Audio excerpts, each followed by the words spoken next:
अस्सलामुअलैकुम। मैं हूं आपका होस्ट डॉक्टर अतीक इस्लाम। आज मैं आपको बताऊंगा सेहतमंद ज़िंदगी गुजारने के तरीके। सेहतमंद ज़िंदगी गुजारने के लिए हमें अपने वाइटल ऑर्गन्स को हेल्थी रखना चाहिए। तो वाइटल ऑर्गन कौन कौन से हैं? हमारा ब्रेन है, हमारा दिल है, जिगर है और किडनीज़ है। तो हम 4 पार्ट में इसके ऊपर बात करेंगे। तो इस वीडियो के फर्स्ट पार्ट में हम दिल के ऊपर बात करेंगे कि दिल को कैसे हेल्थी रखा जाता है। तो पहले मैं आपको बता देता हूँ कि दिल की क्या इंपॉर्टेंस है और इसको हेल्थी रखना क्यों ज़रूरी है। दिल जो है ये हमारी बॉडी में खून पंप करने वाला एक ऑर्गन है जो कि ऑल टाइम पंप करता रहता है, यानी ऑल टाइम धड़कता रहता है। तो ये जब बंदा पैदा हो जाता है तो बंदे के पैदा होने से लेकर उसकी डेथ तक तो ये दिल जो है ये पंप करता रहता है, 1 मिनट भी ये रुकता नहीं है। तो क्या होता है कि सबसे पहले ये पहला ऑर्गन है ये बॉडी में, जब बच्चा जो होता है अभी मदर की बॉडी के अंदर होता है तो सबसे पहला ऑर्गन जो होता है वो दिल, वो एक्टिवेट होता है, यानी दिल जो होता है वो काम करना शुरू करता है। इसकी बहुत ज़्यादा इंपॉर्टेंस है। तो दुनिया में आजकल जो है वो इस डेथ रेट जो है वो सबसे ज़्यादा जो है वो दिल की बीमारियों की वजह से है, यानी कि दिल की बीमारियों की वजह से अमवात बहुत ज़्यादा है। तो दिल को हेल्थी कैसे रखना चाहिए? तो पहले नंबर पर आ जाता है कि अवॉइड फ्रॉम स्मोकिंग, यानी हमें सिगरेट नोशी नहीं करनी चाहिए। सिगरेट नोशी, तंबाकू नोशी या हमें हुक्का वगैरह नहीं पीना चाहिए। ये दिल की बीमारियों की मेन वजह है। तो इससे क्या होता है कि जितना ज़्यादा हम स्मोकिंग करते हैं उससे क्या होता है कि हमारा जो ब्लड है उसमें प्लेटलेट्स है। प्लेटलेट्स ब्लड के 3 हिस्से होते हैं, एक वाइट ब्लड सेल होता है और एक रेड ब्लड सेल होता है और उसके अंदर प्लेटलेट्स होते हैं। तो उसकी तादाद ज़्यादा होने से हमारा जो खून है वो गाढ़ा होता है। गाढ़ा खून होने की वजह से दिल की जो आर्टरीज होती हैं वो स्मॉल होती हैं, जिसकी वजह से उसके अंदर ये खून जो होता है वो जम जाता है। तो दिल के फिर उसको ऑक्सीजन नहीं मिलती दिल के बाकी हिस्सों को, तो वो फिर ऑक्सीजन की कमी की वजह से डेथ होना शुरू हो जाते हैं। तो ये हार्ट अटैक की पहली बड़ी वजह है। तो इससे हमें कैसे बचना चाहिए कि हमें स्मोकिंग नहीं करनी चाहिए। दूसरे नंबर पर आ जाता है कि हमें फ़िज़िकल एक्सरसाइज करनी चाहिए, यानी लंबे अरसे तक हमें नहीं बैठना चाहिए। अगर लंबे अरसे तक कोई बंदा बैठता है तो उससे क्या होता है कि उसमें दिल की बीमारियों का ख़तरा एज़ कम्पेयर टू जो वॉक करता है बढ़ जाता है। तो इसलिए एक्सरसाइज करनी चाहिए। सुबह को 20 से 30 मिनट हमें रोज़ाना पैदल चलना चाहिए। फिर उसके बाद कोई भी छोटी मोटी एक्सरसाइज ज़रूर करनी चाहिए। उससे क्या होता है कि हमारी जो एनर्जी लेवल है, हमारी बॉडी में जो खुराक होती है या चीज़ें होती हैं, वो मसल्स होते हैं, वो अपना वर्किंग एफिशिएंटली करते हैं, यानी बहुत अच्छे तरीके से काम करते हैं, जिससे क्या होता है कि दिल की बीमारियों का ख़तरा बढ़ जाता कम हो जाता है। तीसरे नंबर पर आ जाता है कि ईट हेल्थी डाइट। हमें हेल्थी डाइट का मतलब यह है कि हमें जो ज़्यादा चर्बी वाली खुराक है वो यूज़ नहीं करनी चाहिए। अब ज़्यादा चर्बी किस में पाई जाती है? ये जो बड़ा गोश्त होता है जिसको हम बीफ भी कहते हैं, ठीक हो गया, ये हमें कम यूज़ करना चाहिए, रेगुलर यूज़ नहीं करना चाहिए। हाँ, अगर एक साल में 1, 2 या 3 दफ़ा खा लेते हैं तो उससे कोई मसला नहीं है। लेकिन अगर हम इसको रेगुलर यूज़ करते हैं, वीक के अंदर या मंथ के अंदर हर 15-20 दिन के बाद हम इसको यूज़ करते हैं, तो इससे क्या होता है कि उन लोगों में दिल की बीमारियों का ख़तरा बढ़ जाता है। तो और हेल्थी डाइट में क्या आ जाता है कि हमें फ्रेश फ्रूट यूज़ करने चाहिए। कोई भी मौसम है, अगर तो वो समर सीज़न है तो उसके फ्रूट्स आ जाते हैं, वो यूज़ करने चाहिए। अगर विंटर सीज़न है तो विंटर के फ्रूट्स यूज़ करने चाहिए, यानी कि कोई भी मौसमी फल है उसको यूज़ करना चाहिए। और नेचुरल वेजिटेबल्स होती हैं वो यूज़ करनी चाहिए। और ये जो आजकल हमारा घरों में रिवाज बन चुका है कि ओवन हम बहुत ज़्यादा यूज़ करते हैं, ओवन नहीं यूज़ करना चाहिए। हम क्या काम करते हैं, खुराक को गर्म करने के लिए ओवन के अंदर रखते हैं। तो वो क्या होता है कि ओवन के अंदर वो ड्राई हीट होती है, उसमें शुआएँ होती हैं। तो वो ड्राई हीट क्या होती है कि खुराक के अंदर शामिल होती है, तो वो फिर क्या होता है कि हमारे दिल की बीमारियों में इजाफा करती है। तो हमें ओवन यूज़ नहीं करना चाहिए। और उसके अलावा ये जो बर्गर वगैरह है, जिंगर बर्गर, पिज़्ज़ा, यानी ये हमें तली हुई चीज़ें नहीं खानी चाहिए। समोसे, पकोड़े, इन चीज़ों से अवॉइड करना चाहिए।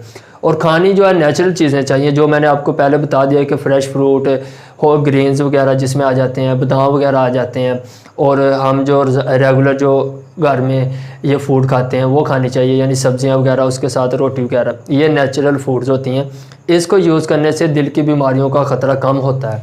उसके बाद आ जाता है क्लीन योर टीथ रेगुलरली, यानी कि रिसेंट जो रिसर्च है वो ये शो करती है कि दिल की बीमारियों में जिन लोगों को दांतों की बीमारियां होती हैं ना, उनमें दिल की बीमारियों का ख़तरा भी बढ़ जाता है। अब इसका क्या रिलेशन है, वो रिसर्चर ये बताते हैं कि जो लोगों को दांतों की बीमारियाँ होती हैं यानी गम की बीमारियाँ यानी, तो उनमें बैक्टीरिया पैदा होता है, जो बैक्टीरिया ब्लड के ज़रिए ब्लड में शामिल होकर दिल तक पहुंच जाता है, तो फिर जो दिल के मसल्स होते हैं उनको नुकसान पहुंचाता है, तो जिसकी वजह से क्या होता है कि उन लोगों को भी दिल की बीमारियों का ख़तरा बढ़ जाता है। तो इसलिए हमें चाहिए कि हम रेगुलर जो है वो ब्रश करें या मसवाक करें। तो इस्लामी तरीका भी ये है कि हमें मसवाक करनी चाहिए, जिससे क्या होता है कि एक तो सुन्नत भी है, सुन्नत भी पूरी हो जाएगी, दूसरे नंबर पर हमारी हेल्थ भी जो है वो ठीक रहेगी। तो फिर आ जाता है अवॉइड अल्कोहल कंजप्शन, यानी हमें शराब नहीं पीनी चाहिए। तो आजकल क्या है कि ये रवाज जो है बढ़ता जा रहा है, ये मोस्टली स्टूडेंट्स में, यूनिवर्सिटी के स्टूडेंट जो होते हैं, जो हॉस्टलाइज स्टूडेंट्स होते हैं, वो ज़्यादातर इन चीज़ों को अपने शौक़ के तौर पर, फैशन के तौर पर या किसी भी तरीके से वो इनको यूज़ करते हैं। तो ये यूज़ नहीं करना चाहिए। तो जो रेगुलरली यूज़ करते हैं, ये तो स्टूडेंट्स हो गए, उनके अलावा भी कुछ लोग यूज़ करते हैं, तो ये आजकल आम होती जा रही है, तो इसे अवॉइड करना चाहिए, क्योंकि ये दिल की बीमारियों का, एक तो ये सुन्नत के भी ख़िलाफ़ है, दूसरे नंबर पर दिल की बीमारियों का भी, दिल की बीमारियों में भी अहम किरदार अदा करती है ये जो अल्कोहल होती है। तो ये लाजमी दिल की बीमारियों में भी नहीं, बाकी भी जिस्म में भी ये सर से पाँव तक नुकसान पहुँचाती है, लेकिन आज हमारा जो मेन टॉपिक है वो दिल की बीमारियाँ ही है। तो फिर आ जाता है कीप स्माइलिंग, यानी हमें हंसना चाहिए, दिन में कोई ऐसी चीज़ देखनी चाहिए जिससे क्या है कि हमें हंसी आए, यानी हम खुल के हंसें, कोई टेंशन नहीं है, बगैर बच्चे बन के आप हंसे। 15-20 सेकंड अगर आप हंसते हैं तो आपका दिल जो होता है वो एफिशिएंट है, अच्छे तरीके से काम करता है, वो पंपिंग अच्छी करता है, जिससे हमारी बॉडी में खून ठीक तरीके से पहुंचता है वो। फिर उसके बाद आ जाता है गेट अनफ स्लीप, यानी हमें अनफ स्लीप लेनी चाहिए, यानी मुनासिब। ये मैंने पहले भी बताया था कि 6 से 8 घंटे की जो स्लीप है ये बहुत बेस्ट है। इससे कम सोओगे तो क्या होगा, आपकी हेल्थ ठीक नहीं रहेगी, मेमोरी कमज़ोर होगी, दिल की बीमारियां बढ़ेंगी। तो इसलिए 6 से 8 घंटे सोना चाहिए। तो मैक्सिमम ड्यूरेशन जो है वो रात का होना चाहिए। मैक्सिमम ड्यूरेशन रात मीन्स कि हमें रात को इशा पढ़ के सो जाना चाहिए और फजर से पहले उठना चाहिए। इससे क्या होता है कि हमारी हेल्थ ठीक रहती है और जिस्म की बहुत सारी बीमारियों से हम बच सकते हैं। फिर उसके बाद आ जाता है रिड्यूस सोडियम, यानी हमें साल्ट कम यूज़ करने चाहिए। कुछ लोग बहुत शौकीन होते हैं साल्टी फूड यूज़ करने के, तो उनको साल्ट नहीं इतना यूज़ करना चाहिए। जैसा कि तिक्के वगैरह हो गए, ये जो तिक्का कबाब वगैरह की ये जो फूड्स होती हैं जो आग के ऊपर बनती हैं, तो ये इनमें नमक बहुत ज़्यादा इस्तेमाल होता है। तो वो क्या होता है कि हमारी दिल की बीमारियों में अहम किरदार अदा करता है, तो इससे दिल की बीमारियों का ख़तरा बढ़ जाता है। हमें साल्ट नहीं यूज़ करना चाहिए। साल्ट घर में जो हम सोडियम क्लोराइड यूज़ करते हैं ये कम यूज़ करना चाहिए। उससे क्या होगा, सोडियम कम होगी तो उससे दिल की बीमारियों का ख़तरा भी कम होगा। यूज़ करें जायके के लिए थोड़ा सा, लेकिन रेगुलर ज़्यादा यूज़ नहीं करना कि जब भी आप खाना खाने बैठ जाएँ तो उसके साथ नमक लाजमी खाना है, ठीक है। तो उससे क्या होता है कि ये दिल की बीमारियों का ख़तरा बढ़ जाता है।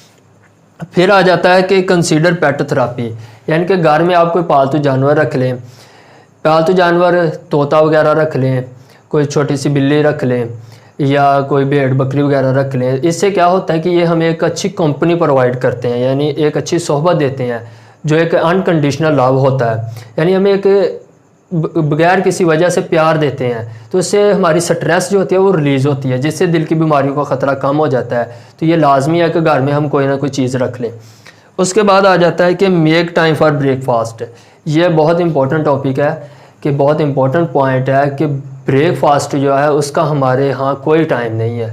अब क्या होता, ब्रेकफास्ट का कोई टाइम नहीं है। हम क्या काम करते हैं, एक दिन हम 6 बजे खा रहे हैं, दूसरे दिन हम 7 बजे खा रहे हैं, तीसरे दिन 10 बजे खा रहे हैं, चौथे दिन 9 बजे खा रहे हैं। तो ये क्या होता है कि दिल की बीमारियों को बढ़ाता है ब्रेकफास्ट का टाइम ना होना। ये बहुत इंपॉर्टेंट मील होती है, क्योंकि हमने रात एक वक्फे के बाद खाना होता है, तो जिसमें में एनर्जी की कमी हुई होती है।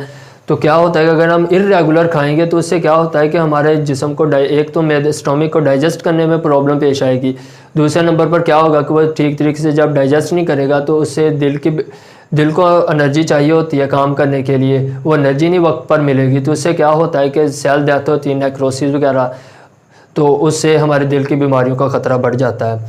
तो हमें एक फ़िक्स टाइम के ऊपर ब्रेकफास्ट करना चाहिए, वो कोई भी रख लें। मोस्टली तो 8:30 से पहले खा लेना चाहिए सुबह को। लेकिन फिर भी आप कोई टाइम सेलेक्ट कर लें 8 या 9 बजे, इससे लेट नहीं होना चाहिए। 7 बजे, 6, 7, 8 इनके दरमियान कोई एक टाइम फिक्स कर लें जिसके ऊपर आप रोज़ाना वो ब्रेकफास्ट आप लाजमी करें। इससे क्या होगा कि हमारे दिल की बीमारियों का ख़तरा कम हो जाएगा। फिर उसके बाद आ जाता है यूज़ ग्रीन टी। हमें ग्रीन टी जो है वो यूज़ करनी चाहिए दिन में 1 दफ़ा 2 दफ़ा या जितनी दफ़ा भी पॉसिबल हो सके। तो इससे क्या होता है कि हमारी बॉडी में जो एक्सेसिव ये बैड कोलेस्ट्रॉल लेवल होता है वो कम होता है। यानी जो हम तली चीज़ें खाते हैं, पिज़्ज़ा, जिंगर, समोसे, पकोड़े, तो ये इनसे क्या होता है कि वो बैड कोलेस्ट्रॉल लेवल इंक्रीज़ हो जाता है, यानी बढ़ जाता है। तो ग्रीन टी यूज़ करने से क्या होता है कि वो कम होते हैं, जिससे क्या होता है कि दिल की बीमारी का ख़तरा कम हो जाता है। और हमें क्या करना चाहिए कि रात को 11 बजे से पहले सोना चाहिए।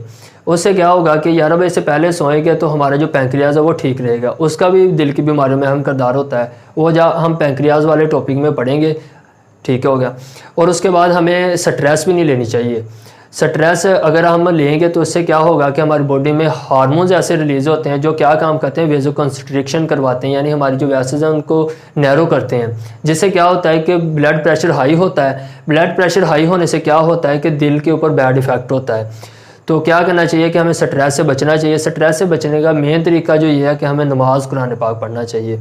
नमाज भी पढ़नी चाहिए और उसके बाद कुरान पाक। जो ये काम करते हैं उनको कोई भी स्ट्रेस नहीं रहती, ठीक हो गया। उसके बाद स्ट्रेस से बचने के लिए अगर ज़्यादा स्ट्रेस है तो हमें फिर टर्मेरिक यूज़ करनी चाहिए। उम्मीद है कि आपको आज की वीडियो अच्छी लगी होगी। सब्सक्राइब लाजमी कीजिएगा।